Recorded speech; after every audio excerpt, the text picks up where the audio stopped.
All right, Hamadi, we are good. All right, I'd like to welcome everybody to the January meeting of HRC. It's good to see you all. Thank you for being here. As usual, we're going to go ahead and begin with some introductions. So I guess since I'm talking, I will start. So I am Hamadi. I am the current chair. I live in Ward 5, and I will pass it. My name is David Reinhold. I'm on the commission and I'm a resident of Polk County. My name is Gretchen Bennett and she, her pronouns, and I am the staff liaison to the commission. Oh, hello there. Good evening. My name is Joaquin and I'm a member of this commission from Ward 8 and Polk County. And happy to be here and happy to meet our newest member too. Oh, I'm Let's Debbie. just do it. Yeah, thank you. I'm Debbie Aguilar. I am a lieutenant with the Salem Police Department, and I am the liaison between the Police Department and the Human Rights Commission. Hello, I'm Kathy Ostrand-Poncha. I'm a member of the Human Rights Commission. I live in South Salem. I'll go ahead and pass it. Kelsey, you want to introduce yourself? Sure. Hello. My name is Kelsey Murray. I use she, her pronouns, and I'm the vice chair of the Human Rights Commission. I live in Ward 4, and I will pass it to Kate. Okay, and my name is Kate Strathy. I use she, her pronouns, and I believe I'm in Ward 1 in the Grant District in Northeast Salem. And it's nice to meet all of you. I'm really excited to join and be more involved in our community. Thank you. Let's go with Lisa.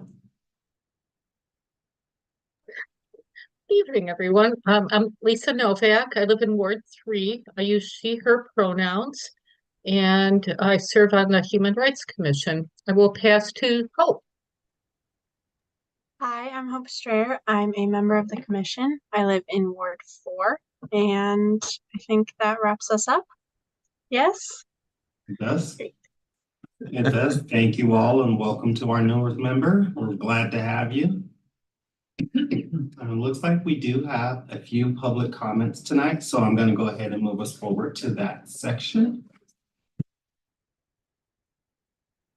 Yeah, in your packet, your original packet was a letter from a person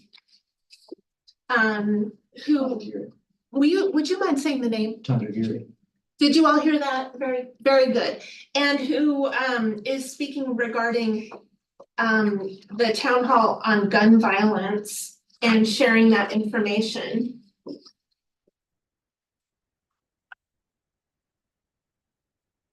And in addition to that, if you read along, there's also information from their perspective as an immigrant parent, physician, school board director, explaining an experience as immigrants, and being interested to raise awareness of concern about the rise in community violence, recognizing it as a human rights and civil rights violation.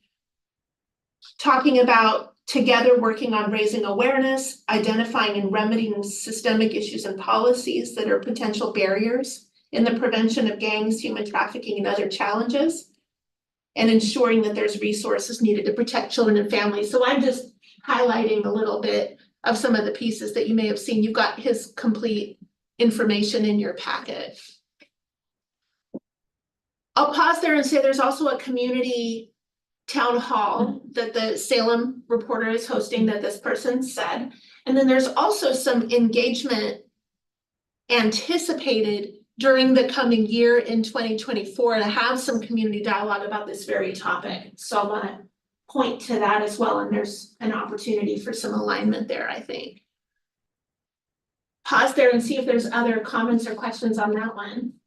I just think that that's something that we should definitely be involved in. I myself would probably attend, and any other members that would want to attend, I highly encourage. That way we can see where it is that we fit in and what exactly it is that we can do to help push the issue forward, or at least bring it to the forefront. If we can facilitate dialogue between any parties. The second comment that we have, I'll reserve the rest of my comments and then we'll go forward on there, because I don't want to jump the gun. I want to have the person who sent this one in, I want to make sure that their words are heard, so I will go.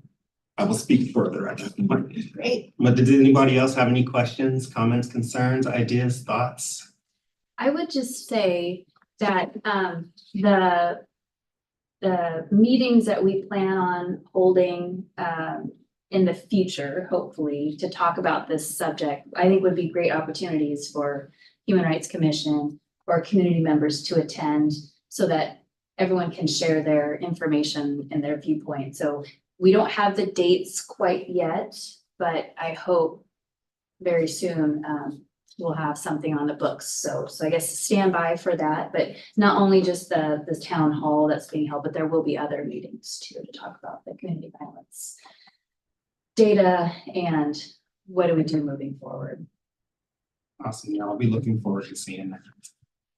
Thank you for that. So I think I have a comment and a question for Deb. I think the first is, of course, Dr. Tendagiri is talking from the perspective of a father and a school board member, and specifically tackling the issue of violence among our youth and the rise of it. And so I guess my question to you, Lieutenant, is, you know, what insights you have around that, because there's been kind of several public conversations, including some reports and writings, and I know Levy from Mano a Mano and the SKC community, the Salem Kaiser Coalition for Equality, have been really mobilizing around this issue in recent weeks and months. So what are your insights from a law enforcement perspective? Well, I think, so the whole point of having these meetings is that we recognize this is not a solvable problem just on law enforcement, that we're not arresting our way out of violence isn't the answer. We want violence prevention. And so that's why the community groups are so important, because groups like Luz and Mano a Mano and all the other groups, that what they're doing, I'm trying to take youth when they're young and mentor them and steer them in the right direction. Having advocates who maybe have done violence prevention work, having them work with the youth, like folks that have had real life lived experience, go and walk side by side with these individuals and try to get them out of that violent lifestyle. That is what the hope that this type of community violence prevention is going to look like, that it's not, we go out and we arrest everyone. I mean, in the past, that was always the answer. You go out and you just arrest as many people as possible. And now I recognize that's not effective. It puts people in prison, but it really doesn't solve the underlying problem, which is it's really a community-based, we need to have a community-based solution. So that I think is why these meetings are so important, because we need people from the community to come together and go, what community resources can you all help provide to the community to provide that kind of prevention piece? And then enforcement is always going to be there, because when we have people that are killing other people, we need to obviously take that and do something with that. But that other piece, that community piece, that's where we really need kind of that grassroots effort to kind of lead it. So we don't want to lead that. We think that should be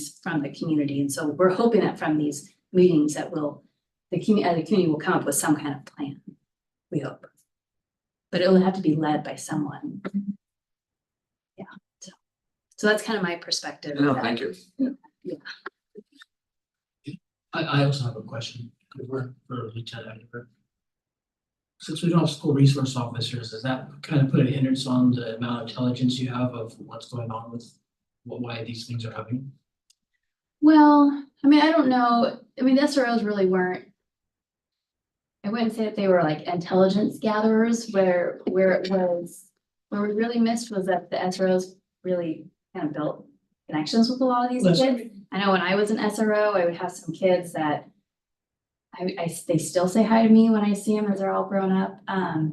So we're kind of missing that piece where they get to know us as people and we get to know them, and you know, that kind of mentorship. So we are kind of missing that. We have a unit that is trying to do that type of work, but they also do other activities. So I wouldn't say necessarily that because we don't have SROs now, all of a sudden we have this huge violence epidemic. I wouldn't say that.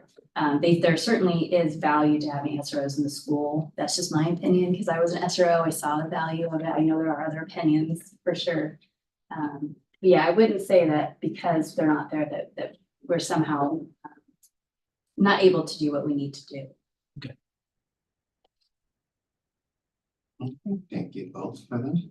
Was there any of our members online that would want to chime in?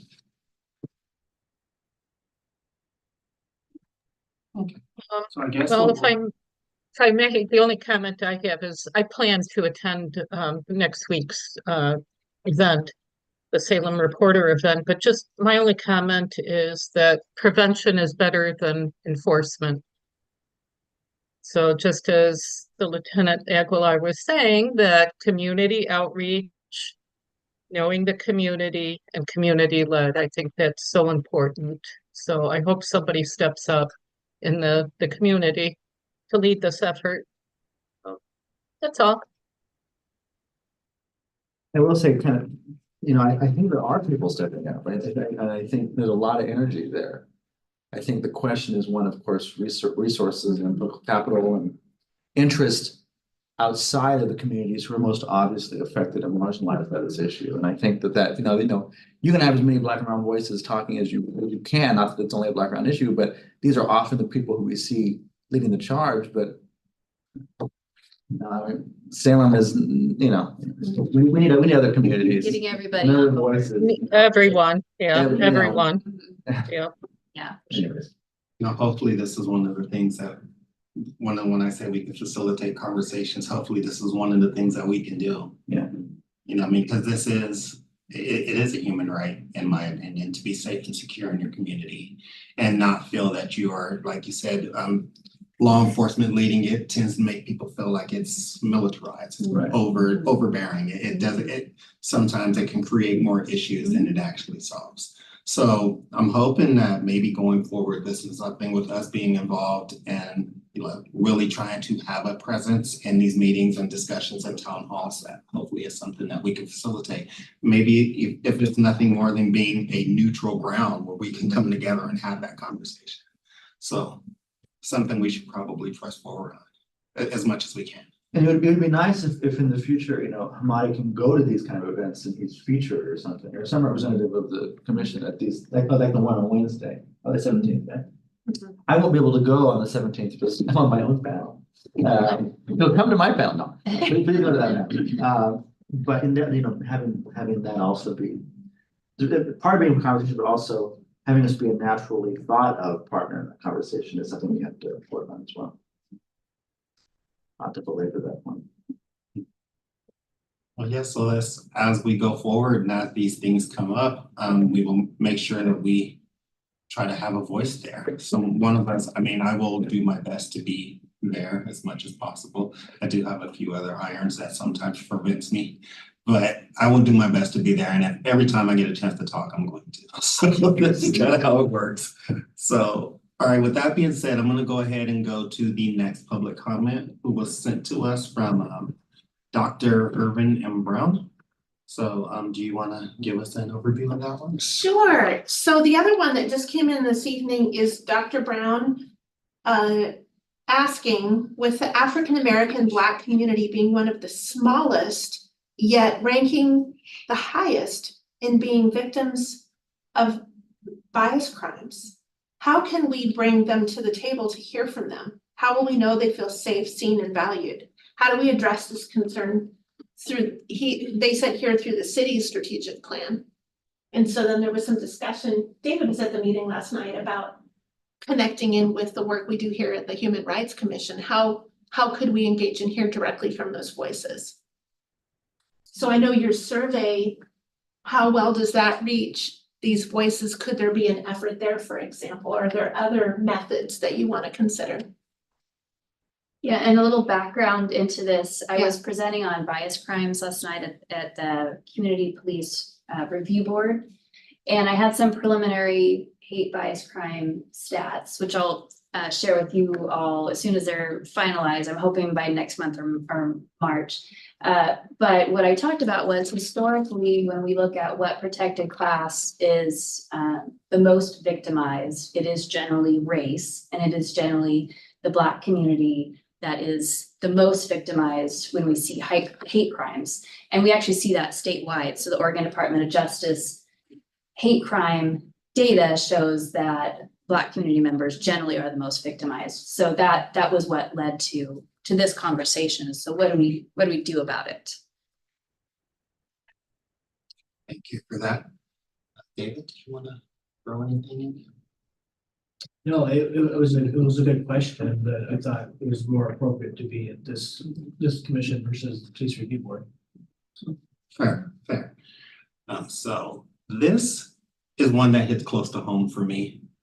Being a Black American, as well as the father, I'm a single father of a teenage son. So the community, the violence that affects my community and within my community is something that I have conversations constantly, whether it be with my son, or with my mother, or with other members in the community. Different places that I go just interact on the daily. This is something that I hear, and I wish I knew exactly what I could say to say, hey, this is what we need to do. This is this. But once again, this is a conversation as well, but it's a conversation that needs to be on the forefront. A lot of times I feel that this is an issue that does not get talked about. We have, maybe it'll get lip service here, but as far as being put on the forefront, like this is something we need to really address. I don't see that happening. So again, this is one that I would really like to push forward on. Of course, I don't know what the city strategic plan is. I don't know what law enforcement plan is. If there is one, if there isn't one, I do not know. I would love to know, and I would love to have my 2 cents in all the way around, not only as a member of the HRC, but as a very concerned parent and citizen. So that's why I said I would hold my comments on that one, because once again, this is something that, for me, it's not just a topic, it's real life.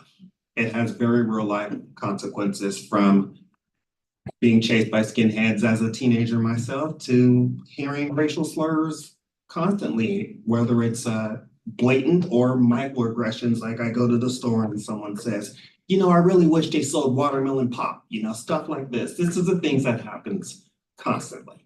So I feel like this is something that we really, really, really want to put our stamp on, because this is major. So with that being said, I welcome any other comments, questions, and concerns. I could literally talk for the next hour about this song.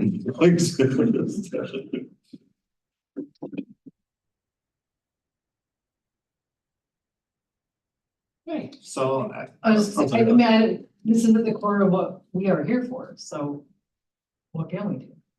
I think maybe reaching out at the HRC to some of the, we can reach out to NAACP and any other culturally specific organizations and see what they have. What are they saying? What are they seeing? What ideas do they have that we can bring forward?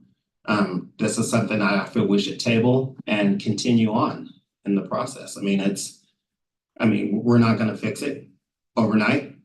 I wish we could. I really, really, really wish we could, but it's something that I want to work on. So if you guys are okay with that, then I will proceed.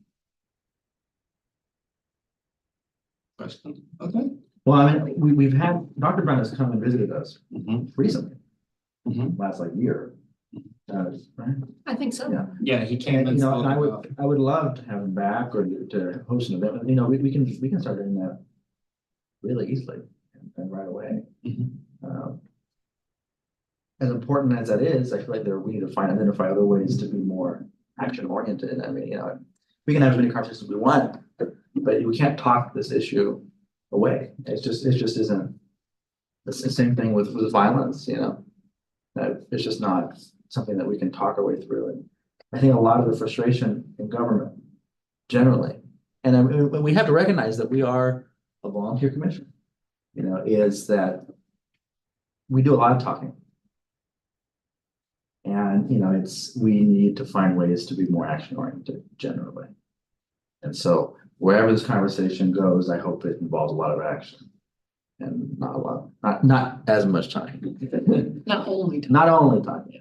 Well, yeah, One of the suggestions that I had for Dr. Brown was there, so the city helped sponsor a training a couple months ago, Gretchen, was it like November, I think? November.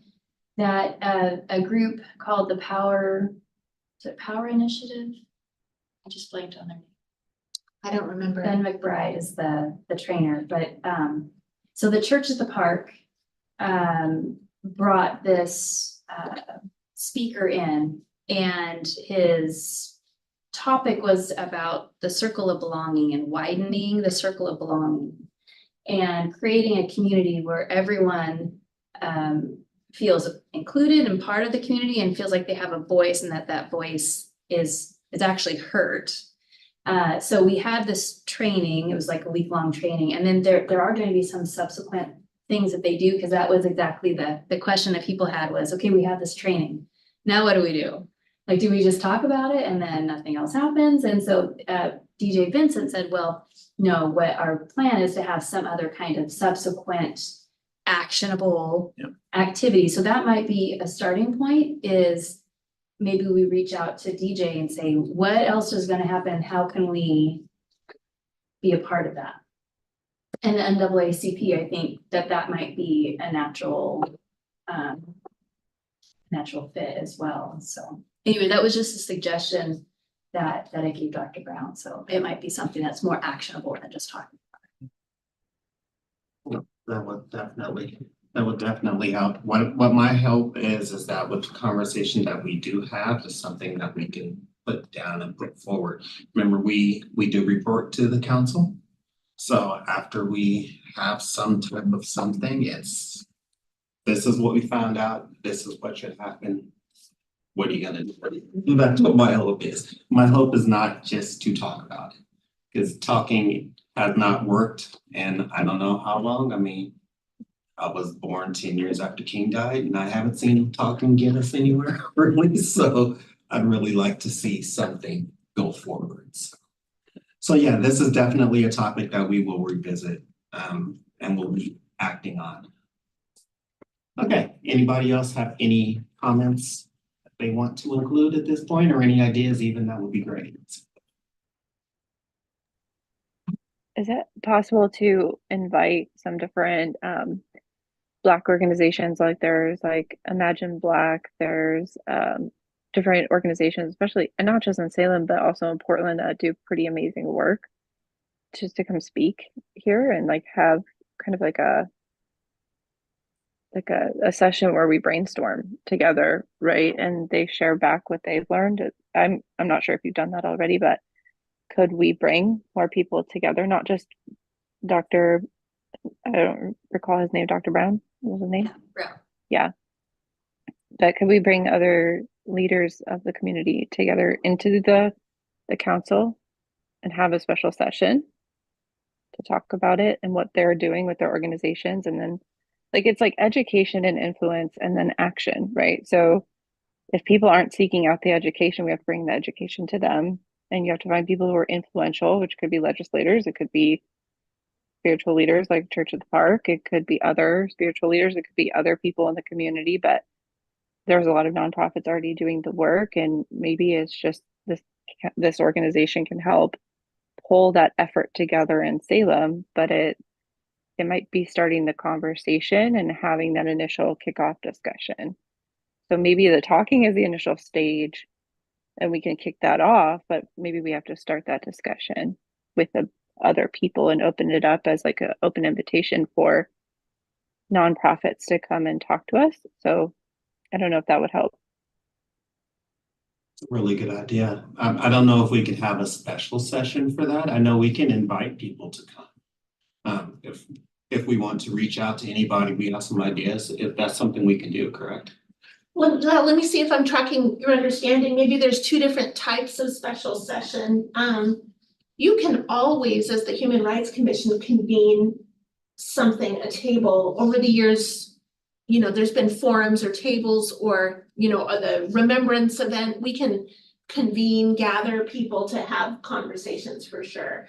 if you're thinking about a special session specifically with city council, that would ultimately be up to them to decide as they lay out their calendar, but it could be proposed.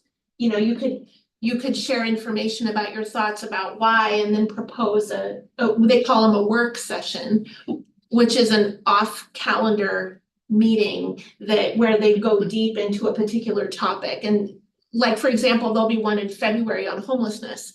And so they're gonna receive some different speakers and they had some questions that they wanted answered, but it's a chance to get out of the normal council agenda. So that can be proposed and requested. And I guess there's a couple of thoughts here because you might wanna tie back with the first public comment in the community violence conversation, and that might fit together, or you might be thinking of something specific on hate crime, which is a different, it's interrelated and it's not. So that maybe some thinking through of kind of some mapping of what other conversations that are related are going on and who is being tapped for those conversations and what would be helpful to highlight. There'd definitely be some thinking to do to think through a possible proposal of something like that. What would your objectives be? Yeah. But both are possible. One we can just do with the commission and the other would need to be, decided ultimately by the council. I think for right now, we would want to keep it in-house until we had something to actually propose. Because that would require a lot of doing with their calendar and their schedule. So I would definitely think trying to do something in-house, inviting some people to come speak and gathering ideas. I think that would probably be the best way. Yeah, I agree. Okay, well then let's do it. Let's make it so. All right. Any other comments before we move forward? Okay, so we're gonna go ahead and move forward to the consent catalog. And we need to approve the agenda from last meeting.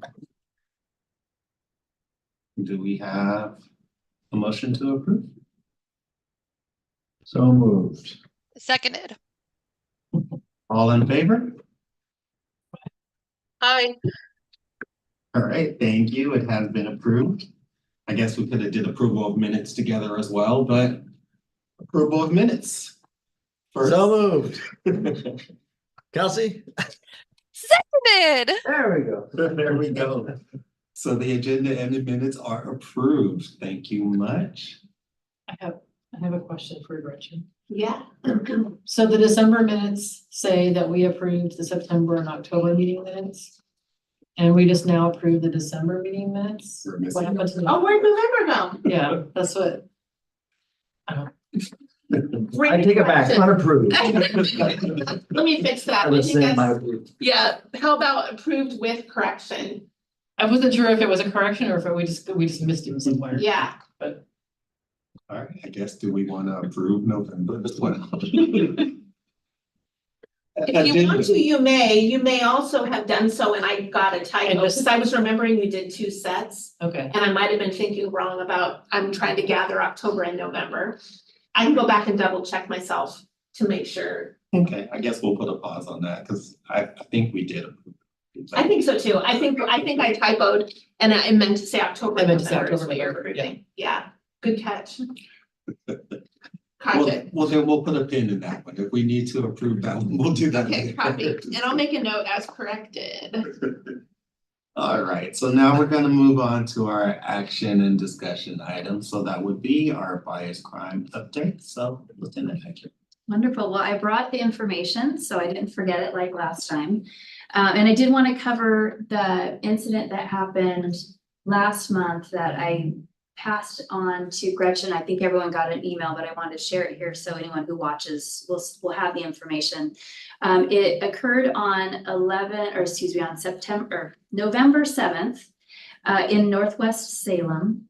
And it involved graffiti on the side of a school building that included some racist language, with the protected class being Black.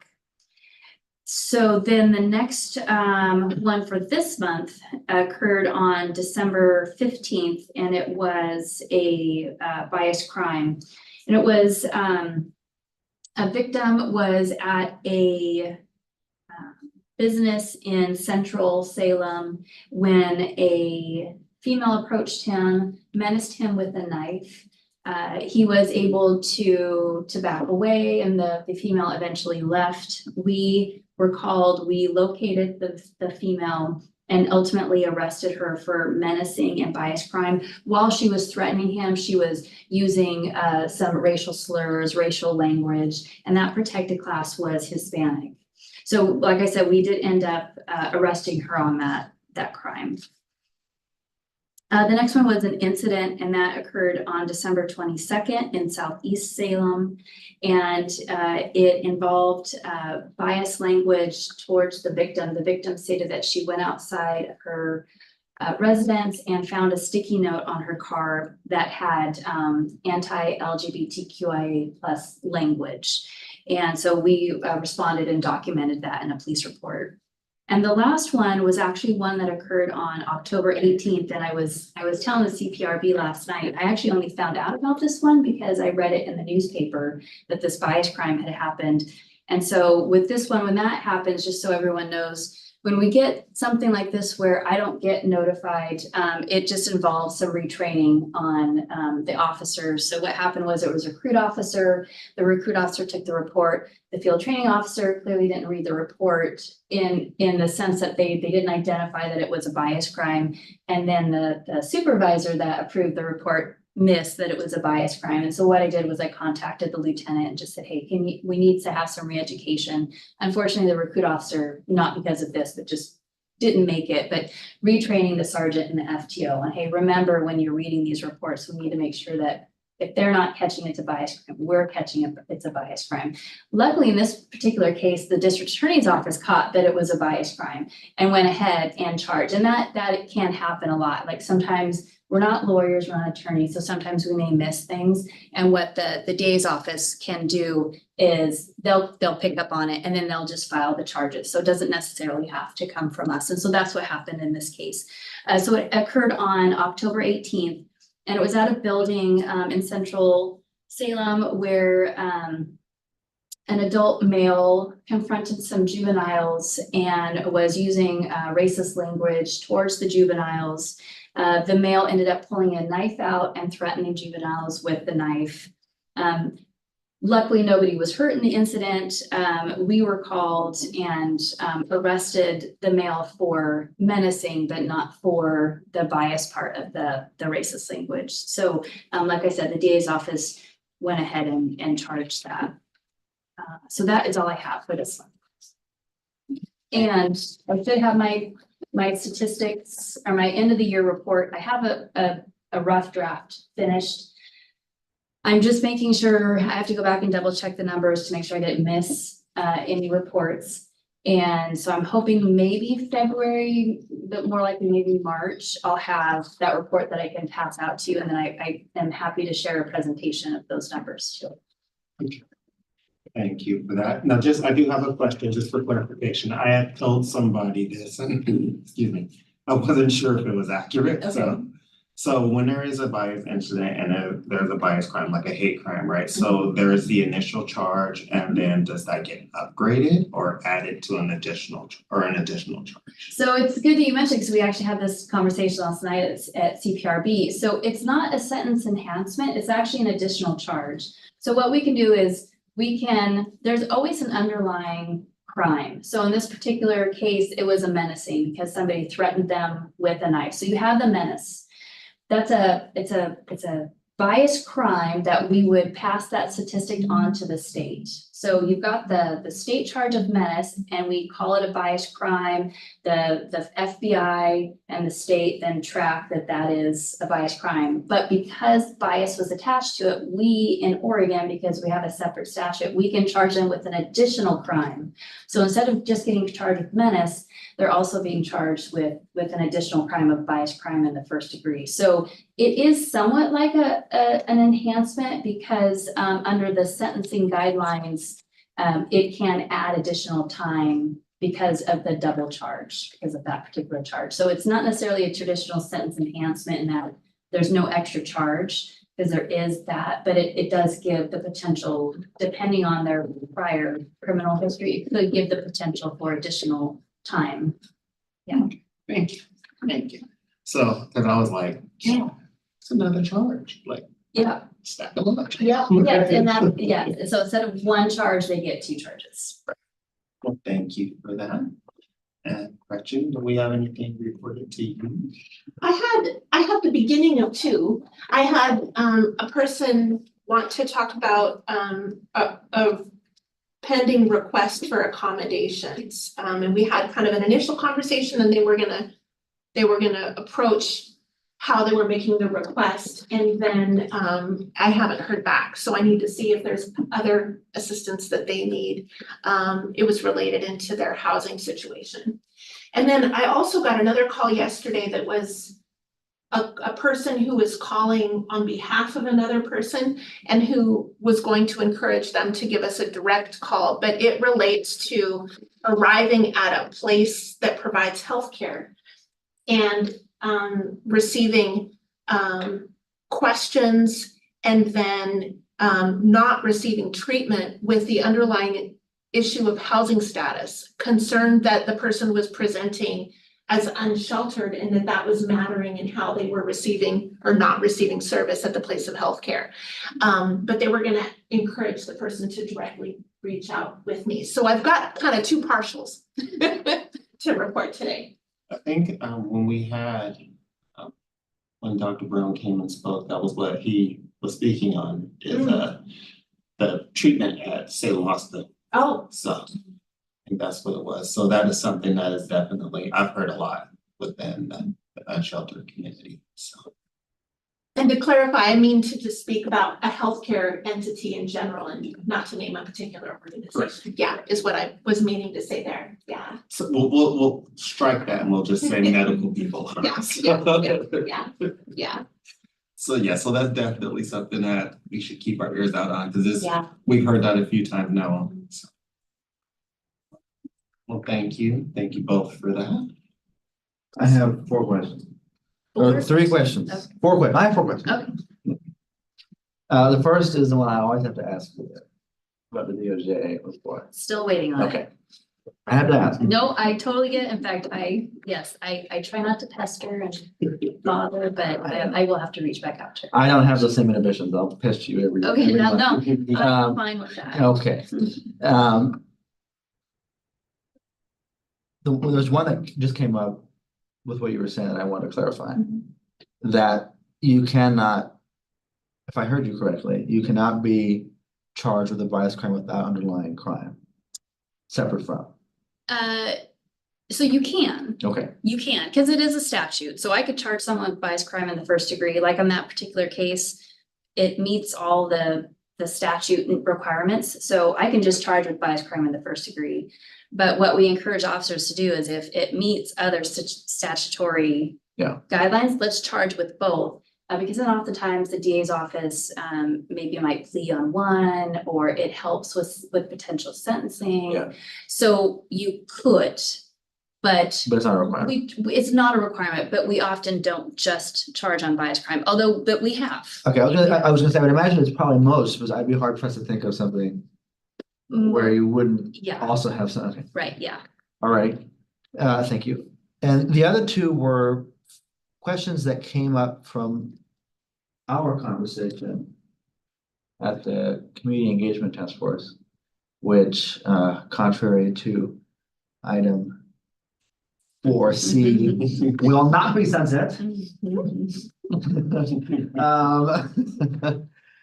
was the following. So we are looking to get out, and essentially not get out and vote, but you know what I mean. Sure. Get out and Into the community. yeah. Very literally, with our feet walking out and doing stuff like that. Although with myself, I'm not sure how foot involved it'll be, but I'll get out there. And we were talking about, how, the substance of those conversations that we're gonna have with folks, and in the course of our conversation, these 2 questions came up, and the first was, how often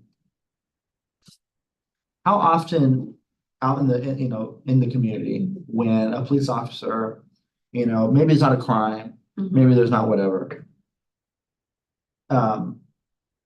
Provides the HRC as a resource, I think you mentioned cards as recently as a few minutes ago, Mhm. to victims and saying, you know, maybe there's not a legal Mhm. process here from an SPD perspective, but you know, there's other resources. How often does that conversation exchange happen? And the corollary to that would be, to what extent, if any, is HRC part of police training?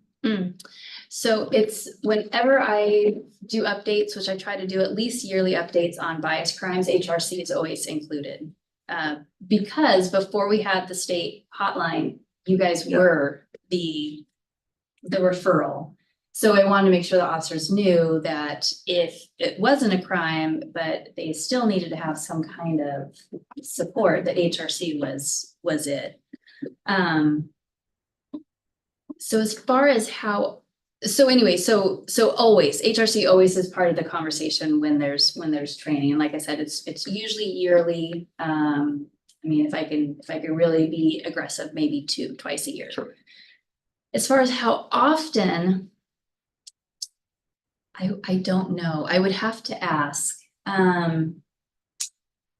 Obviously every bias crime, they get a hold of me. So and Gretchen reaches out to them on behalf of what used to be CORE, but on behalf of HRC. So for bias crimes every time. For bias incidents, I honestly don't know. I can ask and see gauge what people's knowledge or what they remember.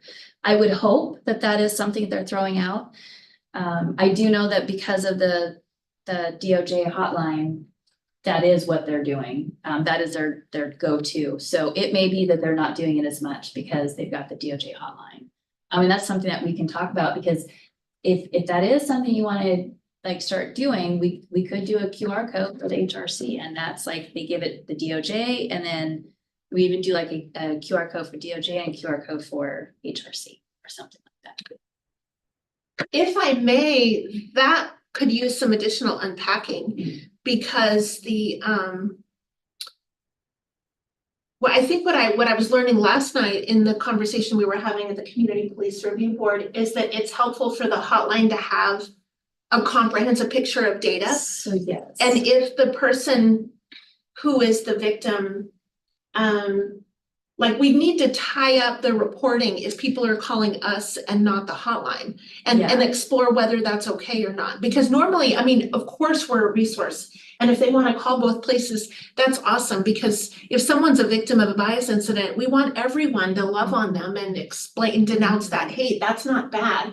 But if they're feeling burdened to have to, I don't want them to feel burdened to have to call multiple people and report multiple times. And so that would at least be just something to explore. Yeah, You know? because the conversation that was brought up was if they report a bias incident to us and we refer them to the hotline, but they don't actually call the hotline, then we have the data, but the hotline doesn't. So what do we do? And I know that the hotline has had conversations about trying to figure out how to get all those bias incident reports from police departments to them, like having some kind of, we ship them reports, but I don't think they've quite figured out the mechanism, because there's a lot of police agencies and potentially a lot of reports. And so how do we do that? So that might fill the gap a little bit. That's true. But anyways, so I see what you're getting is that, then do we refer to the HRC? Does the data not get tracked by the state because they may not feel like reporting twice? It's also a new program at the DOJ too. Since 19. Right, I mean. Or 20 years. Yeah, but I think, I think one conversation that I think in one way or another we've been kind of having around, skirting around is just the question of, information sharing between those three levels, those two levels of support, which is you, the DOJ, and us. And so, and I think maybe it's a very narrow specific case and we're kind of an exception. I don't know, but I would love to have more conversations around what that even would look like, because you're not maybe giving them the DOJ data, but they're also not giving you guys data. And then, we're certainly not getting that in any formal, way. Any formal way, no, I mean, that we have access to Yeah. the website, they create reports, so we can certainly get the data, not specific necessarily to Salem. Right, We can't to Marion Marion County, County. yeah. Yeah, still, but yeah, I hear what you're saying. yeah.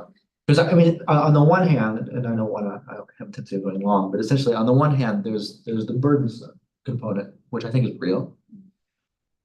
And, you know, I have friends who work at the DJ, love the DJ, I'm not gonna bad talk them, and there's a lot going on there, and, you know. Gretchen's lovely, and people should be able to come to Gretchen and talk to the city, to their city, and to have those conversations, so it's not to me an either or, it's an and. Right. At every step, so I saw Hamani kind of nodding emphatically. I would love to see this, the SPD handing out DOJ and the HRC code, because they need to avail themselves of every resource they can, you know, even, maybe it's burdensome, maybe it's not, but at least it's there. I agree with that, because if it's only the DOJ, that's at the state level, but that doesn't necessarily help with the local community. We don't know what's happening. How can we address something we don't know what's happening? We can't, we don't know Yeah. trends, we don't know anything. Yeah. Well, I guess one thing to clarify, you're getting the update from Deb, from Lieutenant Aguilar for any incidents that get reported into Salem PD. So, And anything that comes into the hotline, we can see by county on their webpage. So just to make sure you're aware of what I you. guess my question would be is, let's say there was a card, okay, that with a QR code with HRC information. Would that police officer have to make a report at the hand of that card, or would that just be a brief conversation? Because if that police officer doesn't have to make a report to hand out a card, then you wouldn't know. Well, we have to make, so if somebody, so the legislature says, or the House bill says that if somebody calls in and it's a bias incident, we have to take a report. Okay. Or officers are supposed to Okay. take a bias incident report, so they would have to take a report on it. Yeah, to me, this is independent of reporting, David. I feel like to me, this is like, after all that's done. So it's Yeah. almost independent of the police department, like, would it be something where you folks would have the cards? Because if it was with the police department, we would take a report, so it almost sounds like independent of us, it would be like a QR code for you. Which we have, by the way, Kelsey Oh, made those, is that- we've got those oh, okay. cards, yeah. Which we have, and it's part of a concept we're gonna have later down in this meeting.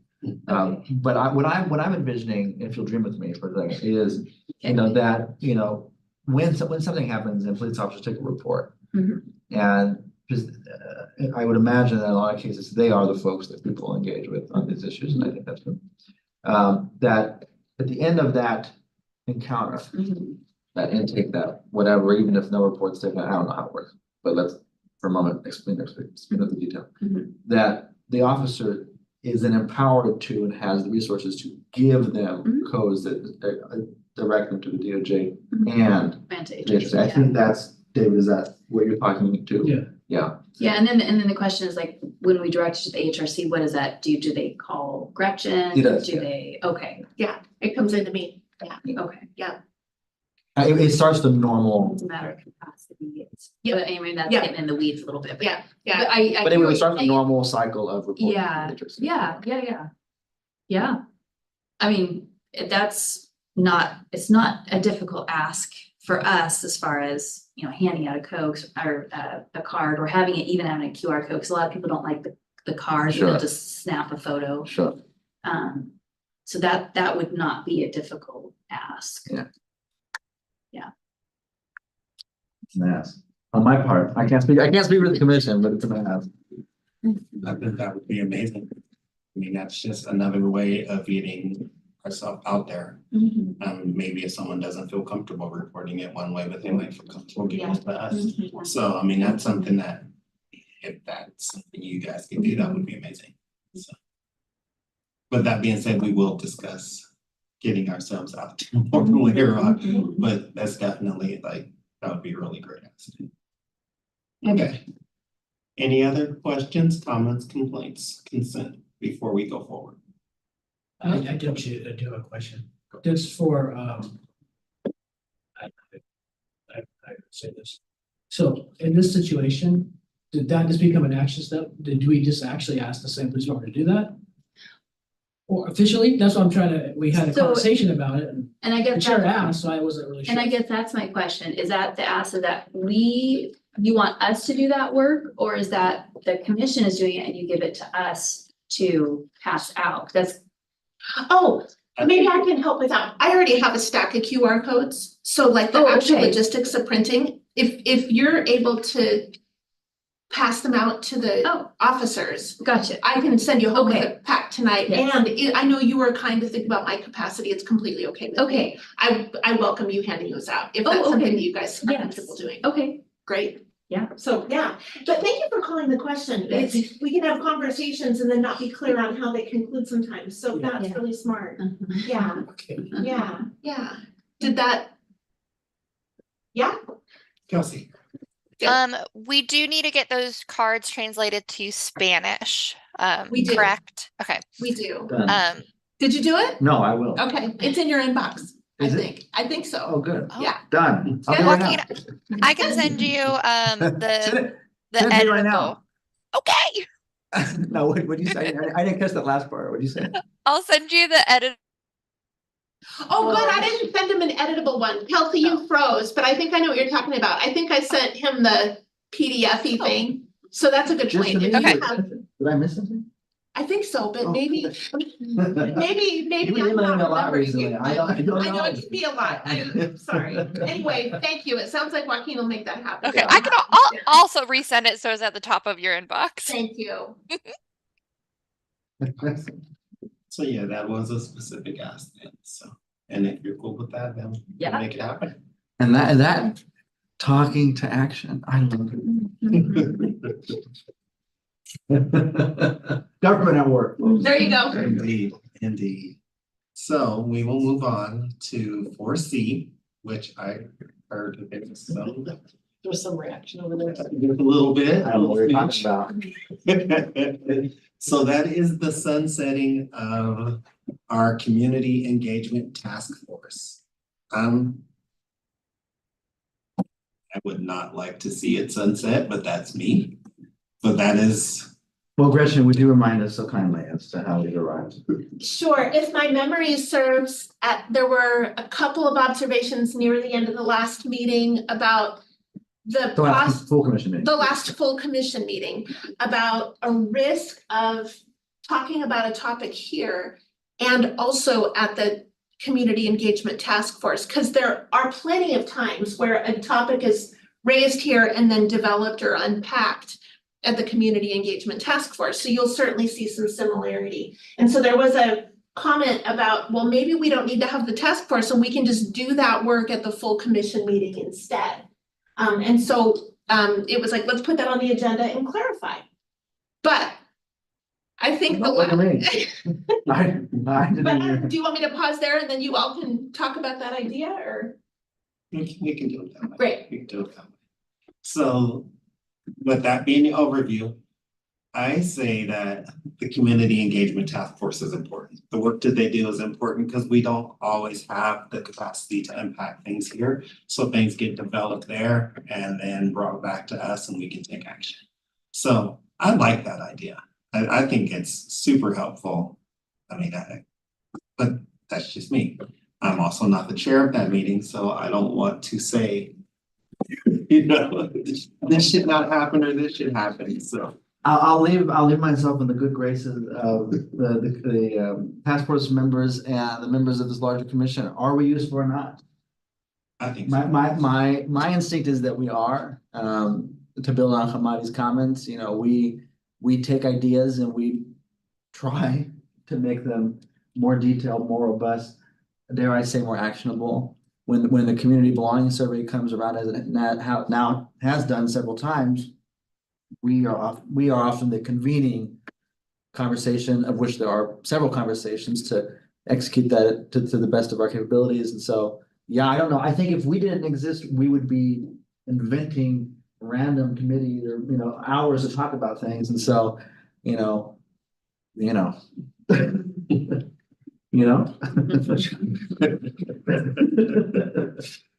Kelsey. You know,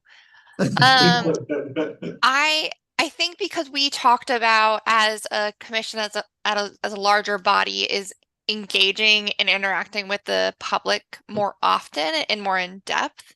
I think the community engagement task force is beyond valuable. And I, like Joaquin, you've done such a great job with it. So I definitely would love to see it to continue and see kind of how it grows.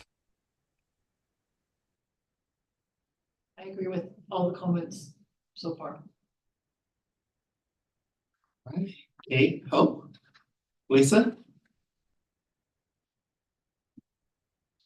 What I think it's, everyone, go ahead, Hope, go go ahead. ahead.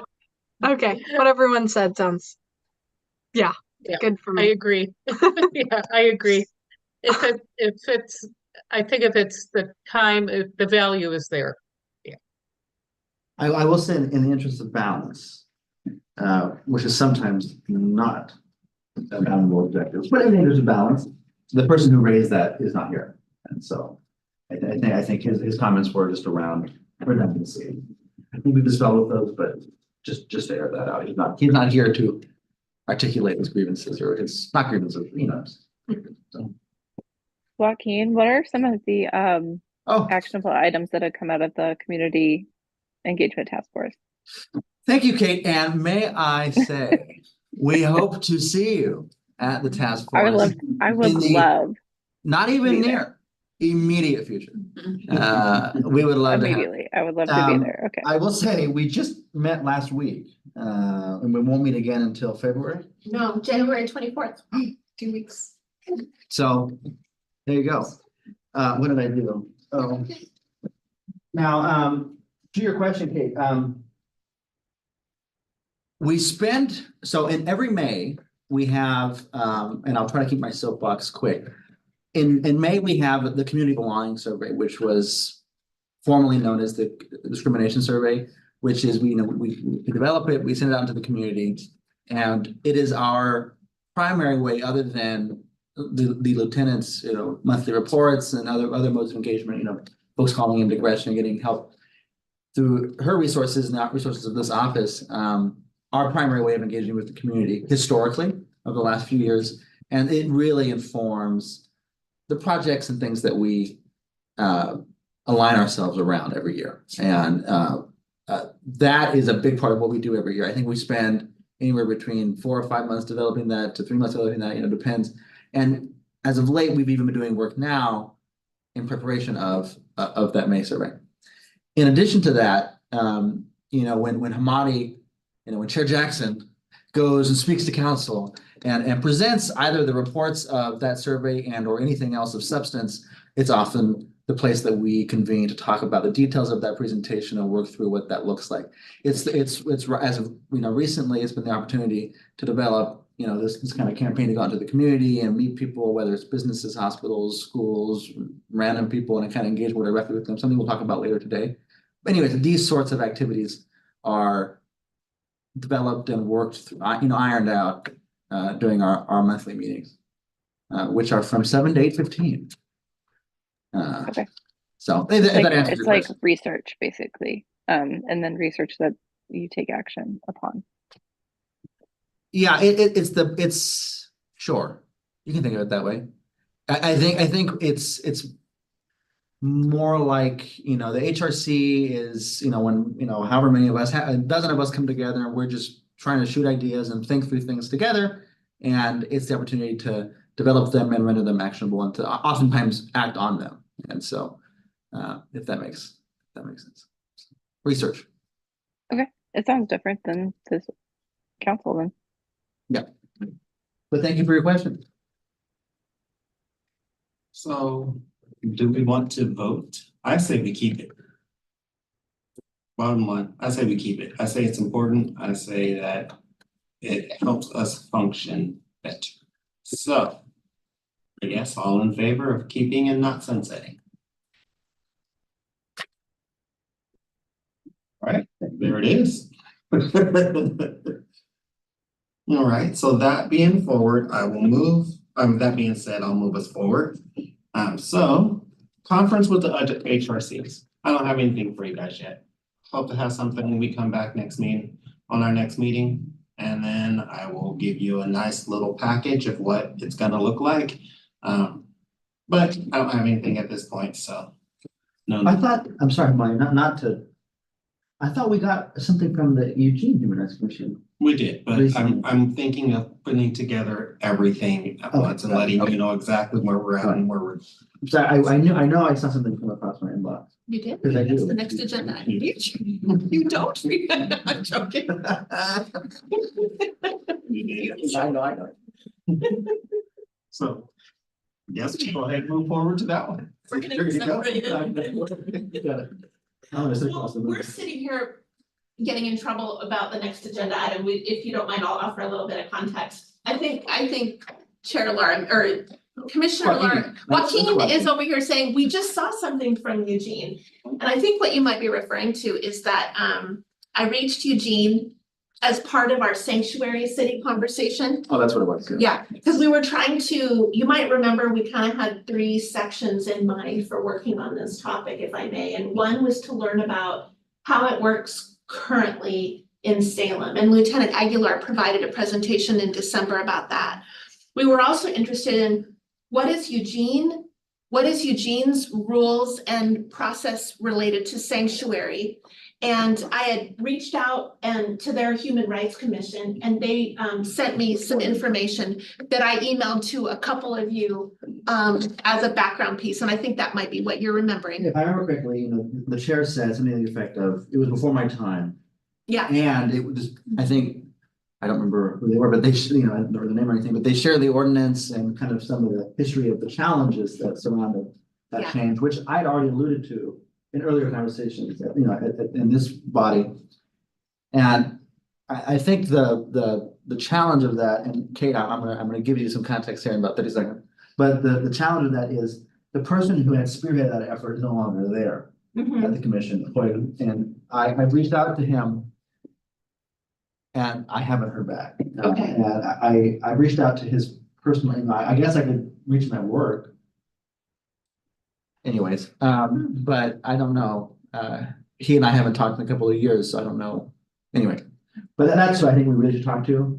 great. Not, I mean, we talked to everybody, Great, but I think if we can get a hold of him and I can try again in a more concerted way this month. Okay. To see if he can come and talk to us and just share his experiences, because he was on the Eugene Commission, Human Rights Commission during it.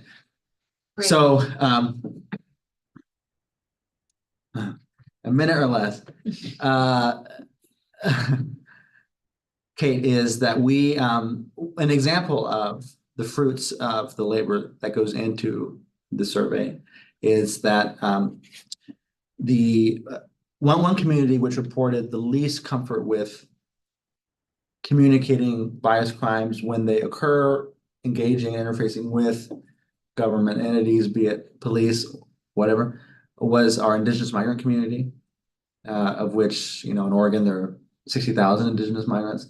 And part of that, I think, in a lot of ways, it has to do with, questions of legal status and other things like that. And so we've tried in a more formal way to engage with questions of, what does reporting and information keeping look like on the city and SPD side? How do we bolster and support this community?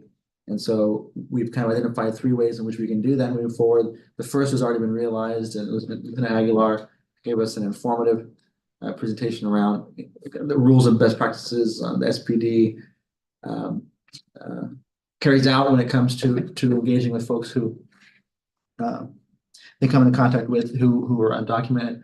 Another phase of that was to look at potentially an action we might want to potentially follow in the steps of, which was done, Lord, 5, 6, 7 years ago in Eugene, at the height of the sanctuary debate, which was, I don't know if you're new or a longtime Oregonian, but a debate that was raging some time ago in Oregon around the sanctuary status for the state writ large. And a part of the reaction for that at the state level was Teresa Leon, a former representative, introduced and kind of really add a lot of teeth to our sanctuary laws and enforcement laws here in the form of statute at the state level. And so it may come to be that our efforts are engagement and not really policy changes, but these are sort of things we've been exploring. And the third avenue would be, as it ought to always be, engaging these communities directly through nonprofits or CPOs or whatever. So this is kind of the journey we've been on in the last few months, and this is what we're referring to now. That wasn't a minute. Good overview, though. House level, everybody. Yeah, yeah. Indeed, that's good, a good catch up. So, that being said, do we want to table this for now until we can reach out, until we can hear back from? That sounds fine with me. We were trying to compare Eugene's law to ours. Yeah. And the part that relates to sanctuary seems the same. There's another part that talks about an additional rule about not keeping private information about anyone in any context, and that's different. That's a different And if part I of the may, rule, yeah. I think it was the gentleman was sharing, who replied to us, the chair of the commission, spoke to the challenge, the unintended or unenvisioned consequences of information guarding on the part of the city, which, and one of that was, you know, we have a hard time tracking anything now. If we don't have access or keep data or records that speak to the information of what demographics or whatever. And so that's something to consider, because that, in a lot of that sort of information in a lot of ways is how we do informed work as the HRC. And so that would require even potentially a whole re-envisioning of how we even conduct our business, if that's how we want to do things, which I guess is a conversation. I think, not to speak out of turn, but increasingly I'm getting the sense that maybe what we recommend is not a policy change. But I don't want to speak prematurely because we haven't met everybody and done those things, but it may be something else. A policy change in the spirit, Kate, of what we did maybe some time ago when I was first joining the commission, which was we graduated housing as a protected class in Salem, which was a really unique and outstanding change. I mean, unique even among on the national level. I think there may be maybe no more than half a dozen cities of medium or large size that have that in statute, that being housing status as a protected class. And so that was a change that came out of this body. And so we were thinking maybe something akin to that, but it may not be what we do in the end, given what we're learning and the things that we're exploring. But that's just how it goes when you're learning and thinking and digesting and finding arriving at recommendations that maybe that we don't recommend something like that. But anyways, getting beyond the conversation. But Well, the third step, while we're looking at Eugene and you're working on locating the I'll find it. person, Okay. a third step is interacting with, like you mentioned, other groups or individuals that might want to share personal experiences or perspectives. And I don't know if you're ready to move into that phase, if we should start making some invites into the meeting, if we want to map out a little bit what we'd like to ask them, or how you'd like to do phase 3, or if you'd like to wait a little bit. But I think that's maybe the next component. And I think, you know, we can do the Hoyle thing concurrently with this. Yeah. I mean, so Yeah. if you'd like, I can just name drop some organizations I think we should be contacting. Sure.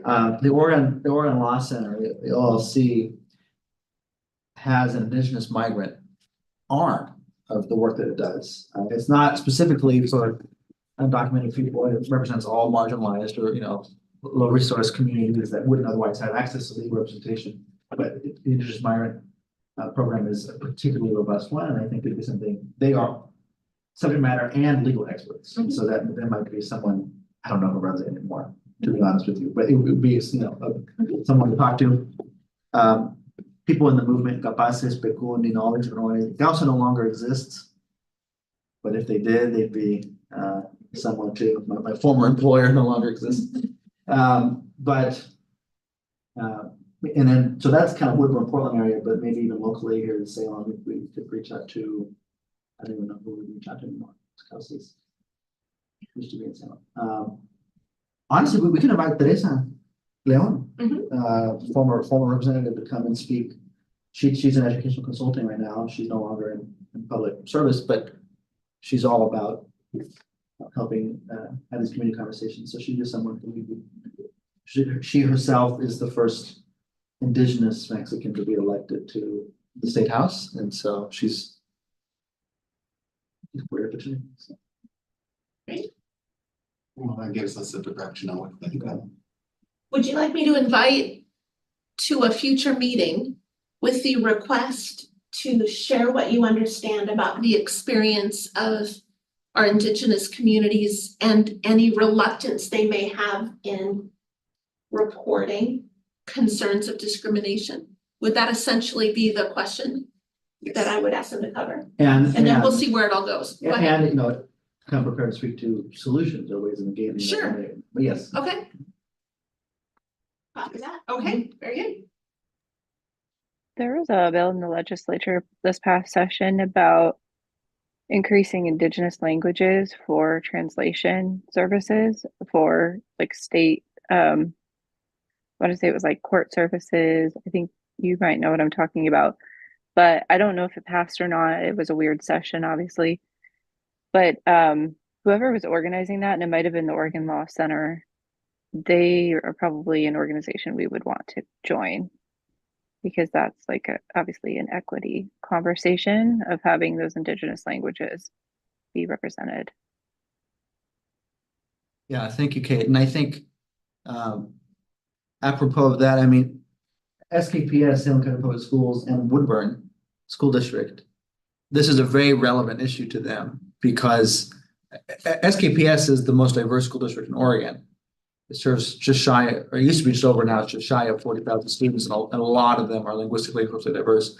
Woodburn naturally has a huge Indigenous Mexican and migrant community, and a lot of these folks don't speak Spanish. And so, you know, how do we render resources and literature to the parents and to the families to have them make informed and empowered decisions about their children's education is an outstanding question. There was that bill, and I don't know if it's this session, but in recent sessions, they've tried, there's been an effort to, for Oregon to have our Indigenous communities recognized as American Indian under law, as opposed to simply migrant or undocumented. And that would avail them of certain legal protections that wouldn't otherwise exist, including, well, anyway. But so that there's a couple of dueling efforts to do something like that. Just, in other words, to render them more legible in the eyes of the law. I could bring my dad. Yeah. No, he's in Mexico right now. But, you know, so. Okay. Well, I think that gives us a pretty good direction on which way to go and what steps we're gonna be taking next. So yeah, look forward to bringing that to fruition as well. Okay, any other comments or questions? No? Okay. So then I'm gonna go ahead and move us forward. So our next part would be reporting hate and bias and examining the structures and options. So this is something we kind of touched on a little bit today. When we were talking about the cards and having that, so. I do have one small update. At the last meeting, the group decided to learn what other cities with commissions do around the pathways to report in bias and discrimination. And I sent out the inquiry after the meeting. I've only heard back from one so far. And what they do is encourage, if it's a crime, to report to the police department, and if it's an incident, to report to the hotline. And so they didn't have anything, the state hotline, they didn't have any internal support process or anything different than what we have. So, but I've only got one back, so I'll continue to try to chase down those other cities. I think we were curious about what, you know, are there other ways of reaching out to the community that we haven't thought of yet? So I'll keep looking. Was this a comparably sized city? No, this was a smaller city. Yeah.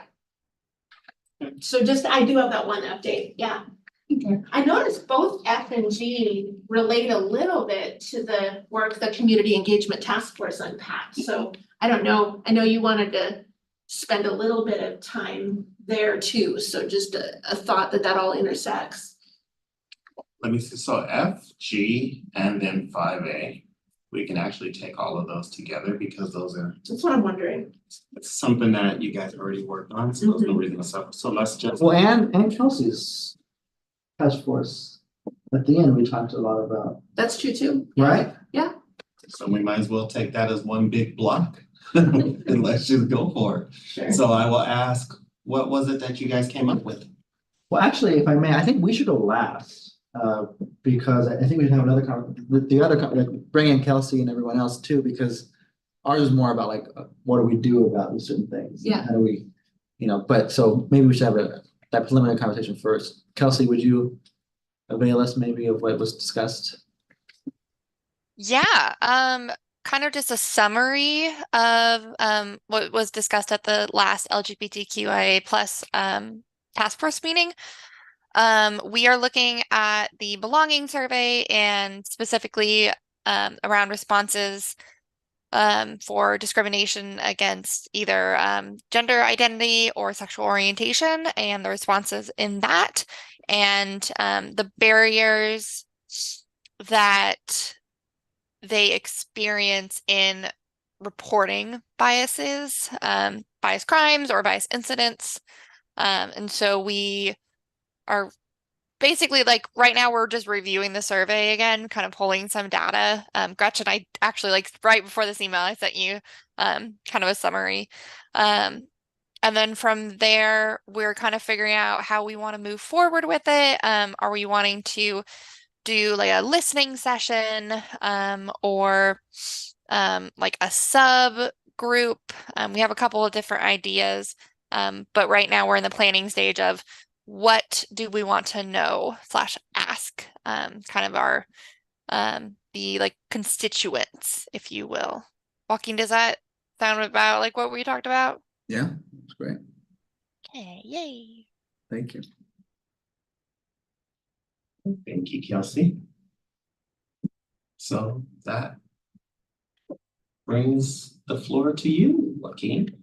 Sorry. So that brings the floor to you. Oh, I guess, I mean, I essentially, we're trying, for Kate's edification too, I mean, we're thinking about how to engage more meaningfully and how to kind of spread the gospel of human rights in a way pretty soon that is possible. And we had, this is you. That's what I was spying Yeah. on. It So- was the- So we had a couple of meetings ago. What? Sorry. We had a couple of meetings ago talked about kind of, as I alluded to earlier, going out into the community and meeting folks directly. So Kate, one of the changes on the community belonging survey, this most recent cycle, was adding place of discrimination as an identifiable and reportable category. So if I'm discriminated against, on the basis of whatever, how often does it happen, which has always been historically asked, but where, And so, this was very generative. I mean, we learned a lot about discrimination happening and what I guess mostly but I've been calling, places of public trust, parks, hospitals, businesses. And so, I mean, obvious as it is, I mean, this is a community conversation at every level. And so we're trying to go out and engage literal storefronts, downtown businesses, going to the hospitals and engaging with whomever, kind of beginning this process. And so we were asked, the relevant community engagement task force was asked to kind of develop what this might look like. And so we had I think a productive conversation last week about what that looks like. And I don't know if folks have, we sent out a document courtesy of Gretchen to folks in advance of this meeting to look over some of the fruits of that conversation. And you did a very lovely job, might I say, in preparing it. And so basically, we didn't put it in these terms, but Gretchen kindly did, around visions and structures and to-dos in preparation of this sort of outreach and then things to consider. But basically, just to start us off, is the idea is that we will, at some regular and intentional interval, whether it's twice a year, quarterly, some part of this commission, whether it's, 6 of us or 4 of us or whatever, will go in pairs into, agreed upon parts of Salem and meet and talk with people for an afternoon, about 2 to 3 hours on a Saturday, and really meet with folks and hear from them. What are the things that they're learning or experiencing or seeing or worried about? Relate the resources that are available to them But not more importantly, but equally as important is leaving literature and resources behind. And so we hopefully like this will look like, it's akin to when you go into, sometimes you go into a restaurant and you go to the bathroom and you see DV notices or, whatever, trafficking notices. People might also encounter an HRC QR code or literature about who we are, so that we're just kind of everywhere, explicitly and maybe even a little subliminally, just kind of in the windows, in the bathroom stalls, and just having people who are honestly seeing the public a lot more than we are, people who are restaurant owners or business owners, downtown or otherwise, so that they know these resources can either help or intervene or direct people to resources when it's appropriate. And I think a couple of things that we really touched upon thematically was, this is a serious thing to do because we are volunteers. We don't get paid for this. We meet regularly, but we meet here in the nice mayor's office and stuff. This is really a departure from that. I mean, if we're going to do this, I think we as a commission, not just the task force, need to have our eyes open going into this, that this is a promise on the part of the HRC that this is not a one-time thing. It's not going to be a Saturday, in sunny July that we do this for a couple hours, but this is something that we're consistently doing.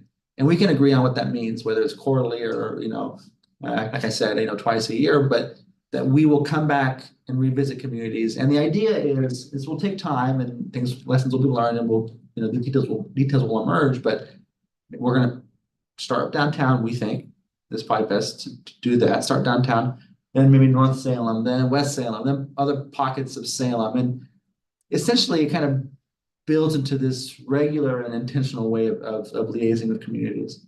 And this complements, to a large extent, the liaison program that we've been kind of honing and formalizing, which is that simultaneously, concurrently with this kind of, physical efforts, is that we would like, as people have the time and capacity, for commission members who are seated on the commission to formally liaise with other entities, namely neighborhood associations, your local church, I don't know. We listed some things, but you see what I'm saying, where people go and report back or report out and listen and have these conversations, which I know we all do in some way. We all have. I'd like to think my life is engaging and busy, but I don't know, maybe it's not. But we all have our lives, but this would be a more formal and deliberate way to really do that, speaking out to the liaison program. And so doing these two things, and developing them and being more intentional with them, I think would be a great way to really get out there. And so that's what we discussed, and that's what is reflected in this handout that Gretchen, as I said, so wonderfully provided in advance of this meeting. And so Kathy, David, anyone else who was there, I don't recall now if there was anyone else, but did I miss anything or anything going on in your head that I should be mentioned? I think you covered most of it. And we talked about, and we don't have a specific plan, we talked about different ways that we could approach it. Yeah. Whether it be geographically or maybe different types of providers or organizations.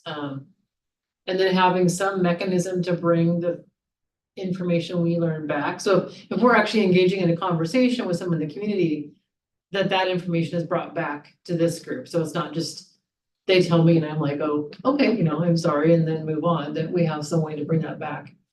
We did talk about a consistent message. Yeah, that's right. So go ahead, David, if you want to talk to that, but that's a big part of what I just forgot to mention. Oh, good. Well, no, essentially that, thank you, so I forgot about that.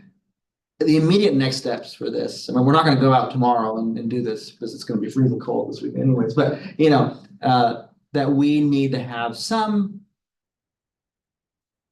unified and comprehensive understanding ourselves of what the HRC is and what it does and how it does what it does. And so, that material, it already exists, but just ensuring we're on the same page. There's going to be some process of our own kind of literacy on the topic, so that when we do go out into the community, we are equipped and empowered to give accurate information in the way that would best serve the public. And so that is, thank you, David, and thank you, Kathy, for reminding me of that. That's a big part of the immediate future. Gretchen? No, Save me, okay. am I forgetting something? No, Okay. I think that's good. Well, and so I know the group was interested in, so what would you need? You know, like, I think Amadi wrote back and said, some talking points are great. And we could draft talking points, for example, and bring them here and confirm, is this a common understanding? Are we missing something? Is this what you want to put forward? That could be a next step, for example. And if you imagine yourself being a liaison to a group, or, you know, hitting the pavement with a partner and visiting people at locations, what would you want to feel prepared for that conversation? Is Yeah. really what we're wanting to know, so that the task force can start to build that out. I think something akin to like when you sent out the thing for tabling, Yeah, something like that. Yeah. I think that would work, and then maybe another copy, the copy that you had of the, like the history, the HRC and what we've done, so like that, and then like maybe the tabling points, if we could get those sent out to everybody, so that way we all have the historical basis and kind of what we're trying to accomplish and what we're doing, some common, I guess, facts, you know, something like that. I yeah, think that would be great, and then as far as where start, I like the way that you stated, like maybe start with downtown and then branching out from there. I mean, cause downtown is the hub, it does see the most traffic, it's not everywhere, I mean, outside of people who are fortunate enough to stumble down Lancaster in the middle of the afternoon.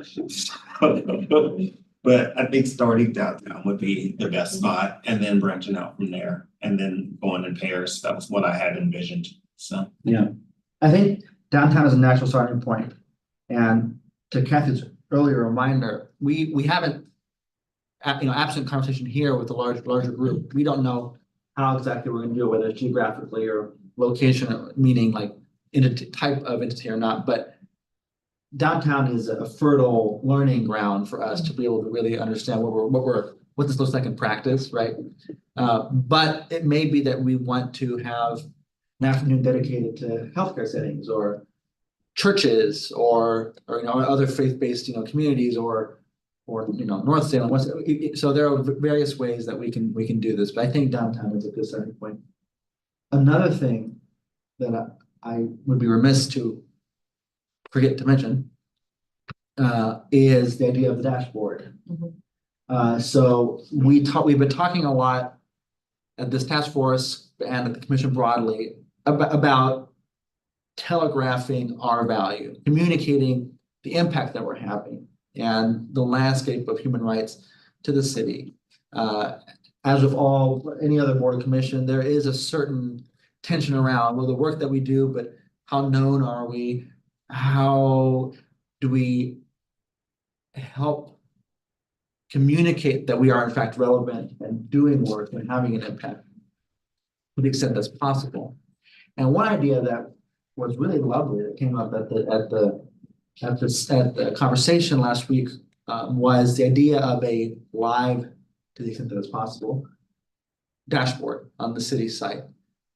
And I mean a diversity information, whether it's monthly, when Lieutenant Aguilar says there was 2 bias incidences or 3 bias crimes, or those figures appear. We can track how those look.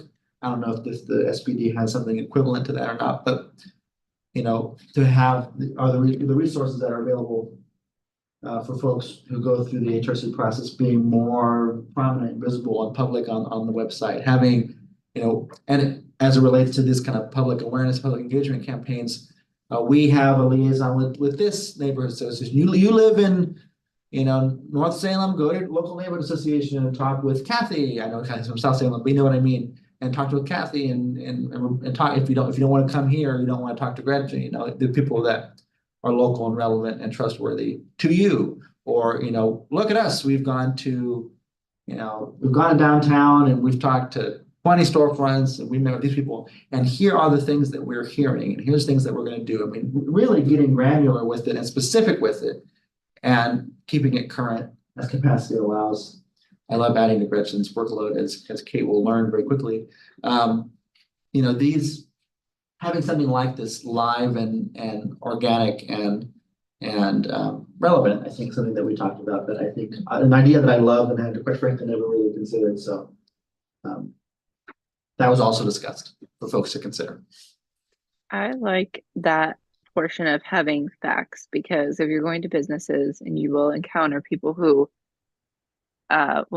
will challenge beliefs, I think. You know, we will meet people, especially I can think of like a business in Brooks, for example. I know it's not Salem, but I can think of one like where I would think they would maybe challenge some of the conversations we would bring to the table.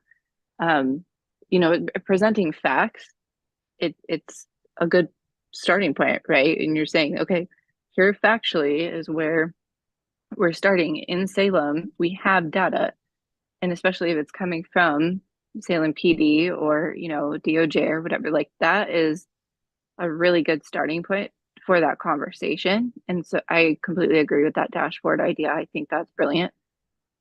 Going back to the earlier conversation about how do we bridge the gap on education for supporting safety in our community, especially Black and Brown communities, and just education in general.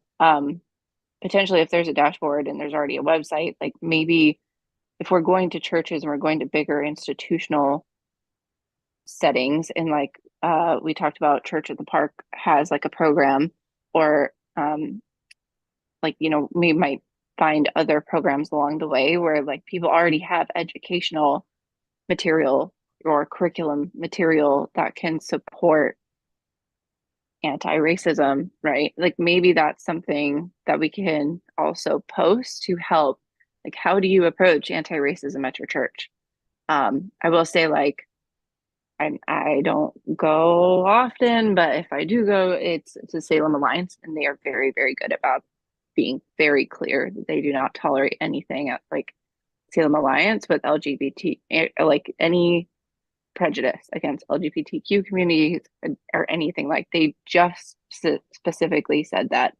And I actually went up and thanked them for saying that to their congregation. Like, and I was like, I don't come here often, but I was like, thank you for saying this and reinforcing that good behavior, right? Like, thank you, because you just called out that you do not accept prejudice in a location like this, right?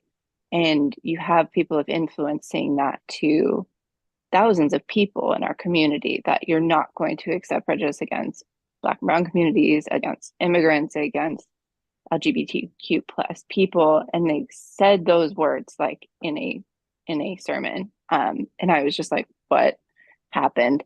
So it, you know, I think if we have curriculum as well that we could post to teach people, if we're going out to these places, like they can maybe even teach each other, but like, especially if we're going to faith, I don't want to just use that example, but you know, maybe it's other organizations or other businesses, but I know there are plenty of businesses that do this well, right?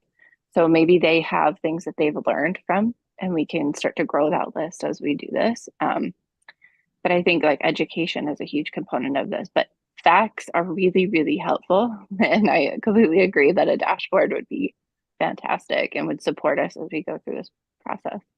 I'm happy to do it, by the way. Monty, would you mind if I ask a question? This is actually a question for you, Kelsey. Listening to, and Kathy, listening to what Kate was just sharing got me thinking about maybe this is a place for the, for lack of a better phrase, safe spaces work that we had done at the task force a while back. Do you remember? That might be a collection of information and materials that could help, to Kate's point.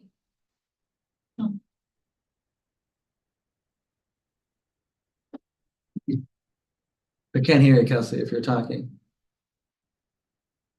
And we want to, badly. I think Kelsey unmuted and the cord got mixed up with It's cat. true. The cat. Yes. Hey. I'm currently holding my cat like a child because that's who she is right now. Yes, I think that's I think that's a great idea. Gretchen, do you want to reshare Yeah, that document that we had, and then we can kind of look at how we can kind of have that available. mhm. And I know Chemeketa has they're in their fourth cohort for the cultural competency certificate. It is much more expensive now because they don't have a grant anymore, but that's another thing that we could promote. I do remember seeing that. I think it was over the summer. Was it when they had the cultural competency the last time I remember seeing? Um, Even before, I think maybe. yeah, I took the course last fall, so about a year ago. And I think they're now on their fourth or fifth cohort. So maybe some information on that would be really. To tie it together, and we can talk about how to post it in a way that supports what Kate was describing about additional resources or curriculum. Just thinking we've got some things. Sounds like we need a page redesign. Which I think we were talking about at the meeting is at one point, get the web page up in front of all of you to make sure, is this how you want it to look and flow, And I, you you know, I know, would as a love, pre-step. I would love to have a task force session dedicated to that. And I'll have everyone who's interested come and who's available and we'll go through the webpage and understand what. I mean, personally, I don't even know how to turn on my computer half the time, so I'm not expert in this, but you know, whomever is, I'm sure can lead the way. But also to round out Kate's, or to build on Kate's point, I mean, I think it's a little challenging. Obviously, we're a public government entity in one way or another, you know, to what extent are we or can we even flirt with the idea of instructing faith-based communities and how to, you know, I think that's a question. But to your point, this isn't only a conversation the HRC has, and as members of the community and as people who are embedded in other communities, promoting and being not partners with folks who are interested in promoting values of human rights and justice is always a question, you know, especially in faith-based communities. I mean, I grew up nominally Southern Baptist, so I know as well as anybody else, you know, the kind of how heated it can get. So, it's a great point, Kate. Thank you.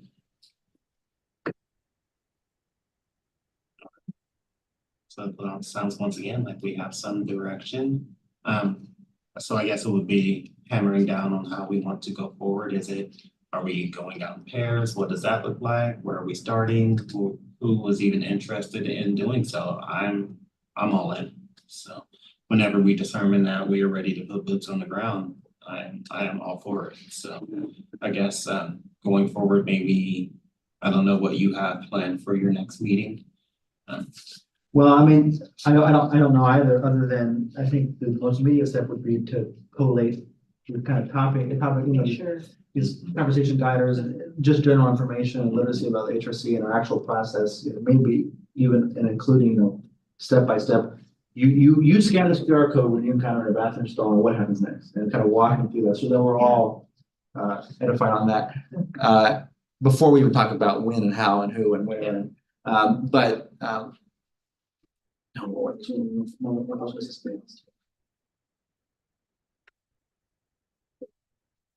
But yes, that would be natural. Okay. I also think we should reach out to the hospital board. I think I've already said this, 2 or 3 times now, but we should do that. Who is that? Stapleton, Councilor Silver? Let me find out. Okay, thank you. Yeah. So it's gonna take a long time to do that. Yeah. But Does anyone else want to add anything? Any questions, any ideas or clarifications? All right, well, it's like we once again have some direction. That's a good thing. I'm seeing steps towards action. I think that should be our like, if we had a resolution as a council, that would be it. What actions are we taking? Not what conversations did we have, but what actions are we taking? Guess maybe smile. I have an unrelated thing. I'm hoping to. I have 5 or 8. Can't read. I can't see that. I need to go.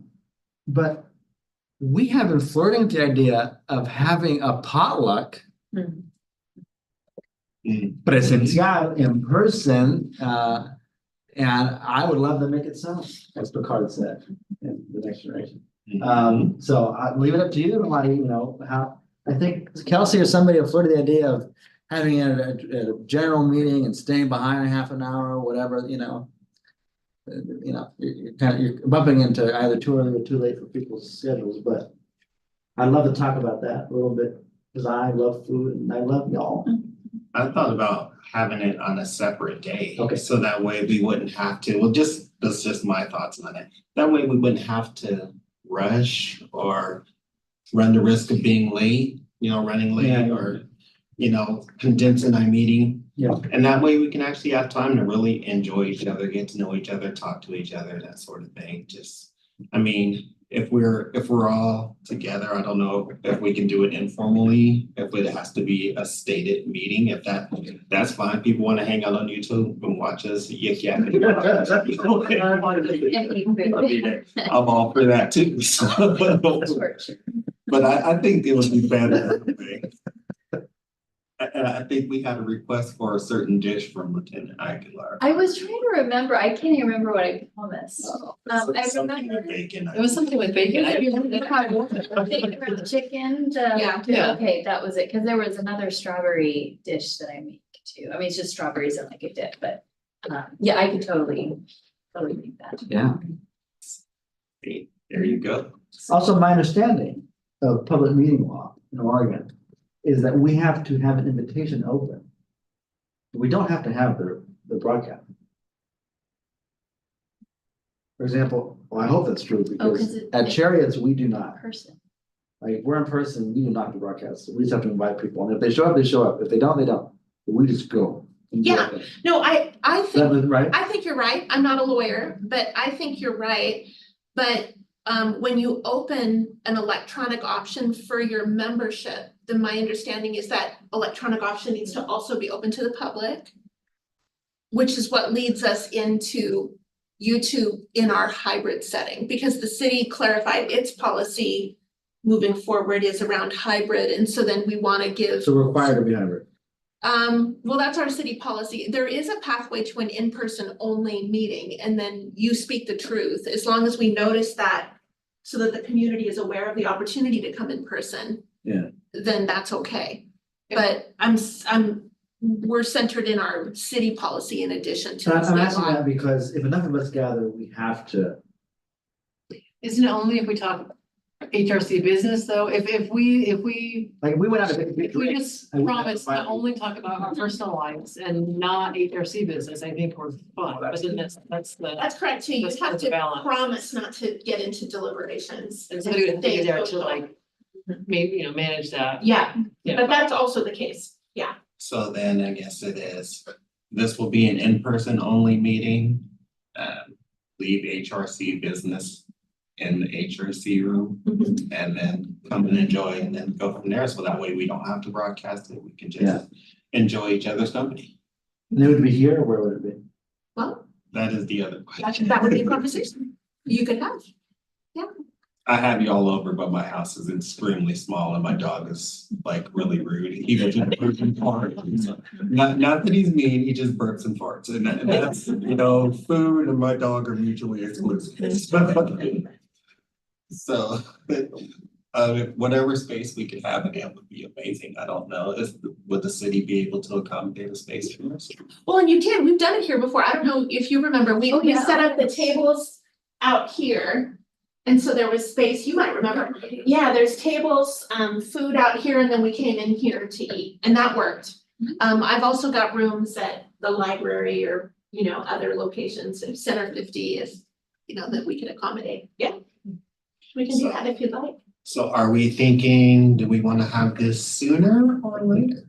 I think that's the only question, because I'd say next month is gonna be pretty tapped with I don't know if we call Valentine's Day a holiday or not. We're already adjusting our meeting for that, so maybe March. How's that sound? I mean, yeah, let's just pick it and stick to it, I think, because the idea is it's gonna be a New Year's thing. Personally, February is packed for me. It's legislative session, maybe the Capitol almost every day. As much as I would love to see y'all, I'm gonna be government out. But March is great, if that works for folks. Do we, I hate to suggest this, do we want to do some sort of a poll? Because I mean, we have members who are not here tonight, too, so it would be nice if they could Sure. join us. My vote is for March 9th. Okay, we have a vote for March 9th, and What day of the week is? I don't know, it's just my favorite day next to my birthday. Okay. It's your birthday? No, my birthday's in September, but March 9th is my other favorite day. This is Saturday. That's Saturday, works out great. But I think with enough notice. Yeah, make it work, yeah. Yeah. I say we just said it, I just said it was that. Just said I it? just said it as No that poll. because it's already a Saturday. okay, I mean, so we'll just set it and it's enough time to give people time to either adjust schedules or say yay or nay. And it's also not spring break, or anything close to spring No, break. right, you too. it's early enough. Yeah. So if it's March, it has to be early March anyway, so. Yeah, so let's do it that way. Let's just set it as March 9th. all right. Maybe if you want, Gretchen, you can say, does this, how many people does this not work for at all? And Okay, then if it's a lot of people. approach it that way, then we'll- okay, then we okay. can have a conversation, but yeah, I like that. Time of day, Not that I'm the most important person in this meeting, Say it ain't so, Deb, you can't make but it? my daughter has a volleyball tournament. Well, there you go. So I would not, because I'd have to go. And we have to have the. bacon. But what I could do is I could prepare it and then if Oh. Gretchen would be willing, she could bake it for me, because you gotta have it fresh. And I can't do it the night before, it just wouldn't work. Yeah. Give it to Gretchen, have her bake it and then bring it. So we could, I'd be happy to do that. we could do that, or I mean, so set your schedule and then we'll figure it out. So I guess we should say tentatively March 9th and then we'll see how that. and how then it find turns out out. for how many people, great, we'll do. If And a bunch of people can't make it, then we should Yeah, Exactly, then we'll choose adjust another it. time. Yeah. noon, is that what you're thinking? Are you thinking like a lunch meal? What are you thinking? yeah. I'm anytime, I mean, I have breakfast at 2 o'clock, I mean, at like 10 o'clock at night, so. So, I mean, we can say noon and just whatever type of food you wanna bring. All right, okay. Will do.